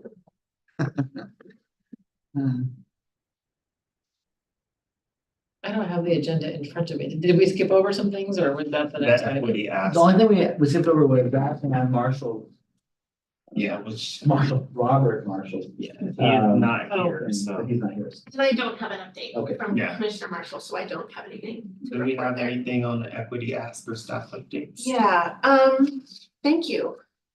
How's our time? Are we okay? Okay, I wanted to tell you all that it was so interesting to me to learn that the state had created a Human Rights Commission. And so I reached out, Oh, you did? yes, Good. and tracked it down. And I'm working on scheduling a brief conversation with an employee from that to learn a little bit more about it and what, if any, interface there might be. And so I wanted you all to know that I'm in the middle of scheduling that, just in case anyone wants to join me. And it relates to people with intellectual or developmental disabilities specifically, is what their focus is. Oh, I didn't realize that. Yeah, but their title is Human Rights Commission, so Well, we I have an IDE commission at state level, will ask them then what's going on with that. because Okay. Yeah, I looked it up. It is, yeah, Same, that's all it's it's the about. broad title, but it's a narrower focus. Yeah. No, that was the same that I found when I looked it up. When you're like, yeah, all of us got. Well, but we confused, I have, guess. what I'm saying is the state has another dedicated entity. So that should be one of my questions is how do you work with that other dedicated entity? Yeah, there's also an ODC in there. So we'll talk about. So FYI, I looked that up. If anyone's really curious and wants to join me, let me know, because I'm pinning down the scheduling right now with that. So FYI. I was getting the pot like you got. I wanted to give an update on the February meeting date poll, where we've got 9 respondents. Well, we have no unanimous dates, but I think we have 10 respondents and 9 can do February 7th and 9 can do February 13th. 7 can do February 8th and 8 can do February 21st. So the 2 front runner dates right now are Feb 7 and Feb 13, but we don't yet have everyone's participation. So if you haven't yet done that doodle scheduling poll, if you could please go in and do it, because it's not clear right now what date we should pick for February. So please get in there and do that poll for us. And then we'll pin down the February date. And I think that's good for now. Thank you so much. Okay, thank you. Either of those dates work for me, so. Of The- 7 or 13, Yeah, either of the. the front two good runners. ones? Okay, great. Thank you. I don't know, I have been responding to your emails, I don't know if they're bouncing back or. So. You, no, I haven't, like, I got your email about the talking points. I get your email. Yeah. And you might have responded to the doodle poll. I can't remember. I didn't write down who. Thank you. Okay, so. Community calendar. Host is with us today, so. Where is she? There she is. All right, so we do not have a lot of events coming up that I'm aware of yet. But the Salem Kaiser NAACP typically hosts a Martin Luther King Jr. Day event sometime in January. I haven't seen anything on their site, but I will send an email if I see anything pop up. And then World Beat announced that their dates will be June 29th and the 30th at Riverfront Park to celebrate the cultures of the world with performances, dancing, music, food, and fun for all. So we have that coming up this summer. And if we have anything else, I will send emails. But I don't know right now. Oh, Hope, I saw a couple of things pop up from the NAACP I just wanted to mention. Yeah. One is they're partnering to have a blood drive on Monday the 15th. And then there's some sort of a guest speaker, Professor Taylor Marrow, the third, coming to speak at, I think it was Shemekinah, on the 17th from 1 to 3 p.m. I can forward that information on to Gretchen if you want to pass it on. Sounds good. I just saw this like maybe yesterday or the day before. Okay, awesome. So there's a couple things, but it's not the usual event that I think you were looking Yeah. for, but it is around, centered around that day, so. Yeah, perfect. Thank you. I did see something from the Be Black Foundation in reference to King Day. There was an event that I saw that they had posted, and I'm drawing a complete blank on all the details on it, so I guess I can try to find it and I'll shoot it over to you. Thank you. But there was an event that I did see ask for King Day, so I will send the details over for that. So I was planning to attend. I haven't, the calendar who rules my life has it posted on there, so when it pops up, I will be there. So yeah. All right. Thank you, Hope, for that. So we kind of had some member remarks and announcements, but we will go ahead and officially move to the member remarks and announcements section. Anything? It's already been said, but I'll say welcome, Kate. Nice to have you here. Thank you for joining us. Thank you. Look forward to you bringing more input. Great. I love that you hit the ground running. Love that. It's amazing. So thank you. Thank you for being here. My last remark is to Hope just reminded me of this with the blood thing, donate blood. Because we're at a 20-year low for the Red Cross, so please donate blood. Please, if you can, if you're able, interested. It's a good thing. Right. So with that, If possible, I just checked a couple days ago and nothing was on their site, but I just checked again and the Salem Kaiser NAACP now has a date for a Martin Luther King Jr. guest speaker day event thing. So I will send that in an email to Gretchen and Do you see the blood drive on there as well? Are they both on? I think if you scroll down. yes, they are. Yeah, Okay. they're both there. Okay. Yeah. Good. Yeah, it's perfect. Thank you. awesome. With that, I will adjourn us. Our next meeting is to be determined. We do not have a specific date, so it is coming soon to a table near you. Thank